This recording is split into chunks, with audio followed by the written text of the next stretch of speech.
Hello everyone, I'm Swati Jain and I welcome you all to the Motivational Beat. 4 दोस्त होते हैं। एक दिन प्लान करते हैं कि आज शाम होते ही हम हॉस्टल से बाहर निकल जाएंगे और रात भर खाएंगे, पिएंगे, घूमेंगे, फिरेंगे, मूवीज़ देखेंगे और इन्जॉय करेंगे, पार्टी करेंगे।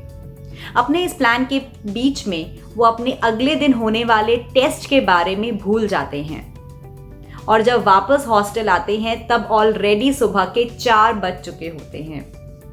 कब पढ़ें, टाइम ही नहीं मिलता।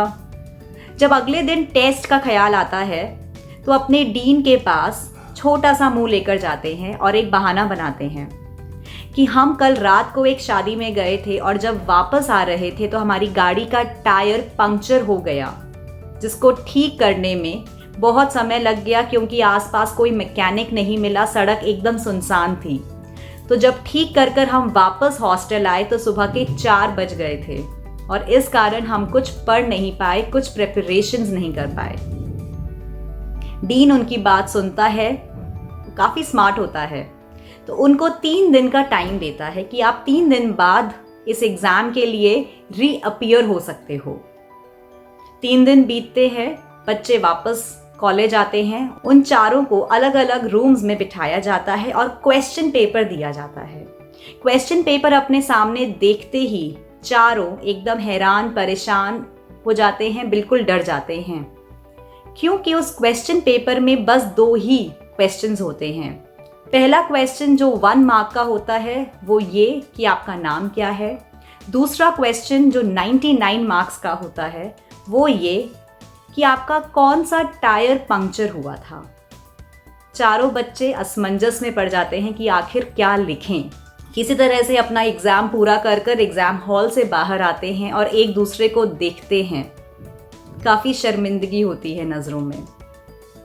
कॉलेज के डीन वहीं आ जाते हैं और उनसे बोलते हैं कि बच्चों, अपनी रिस्पॉन्सिबिलिटीज से, अपनी इम्पोर्टेंट एक्टिविटीज़ से, अपने सबसे ज़रूरी काम से भागना बहुत आसान है, पर हिम्मत के साथ अपनी गलती का सामना करना सबसे मुश्किल है।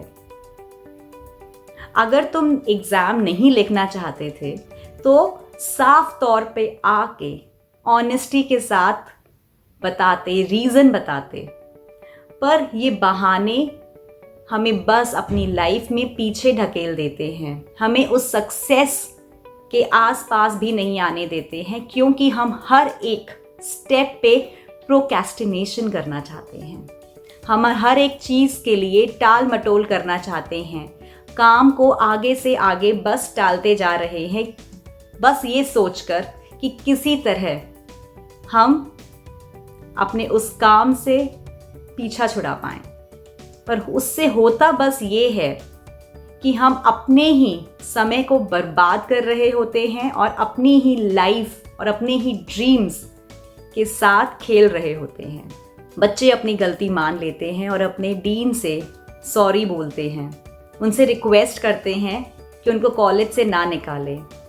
वो फिर से एक बार इस एग्ज़ाम के लिए अपीयर करना चाहते हैं और बहुत ऑनेस्टी के साथ अपना पेपर लिखना चाहते हैं। डीन उनकी बात मानता है, उनको अप्रिशिएट करता है और उनको माफ़ कर उनको एक और मौका देता है। पर सबके पास नए मौके नहीं होते, इसलिए आप जो भी कदम उठा रहे हैं अपनी लाइफ में बहुत सोच समझकर, जिससे कि आपका कल, आपका फ्यूचर बर्बाद ना हो। With this thought, I'll take your leave and I'll be back very soon with a very fresh thought and a new topic.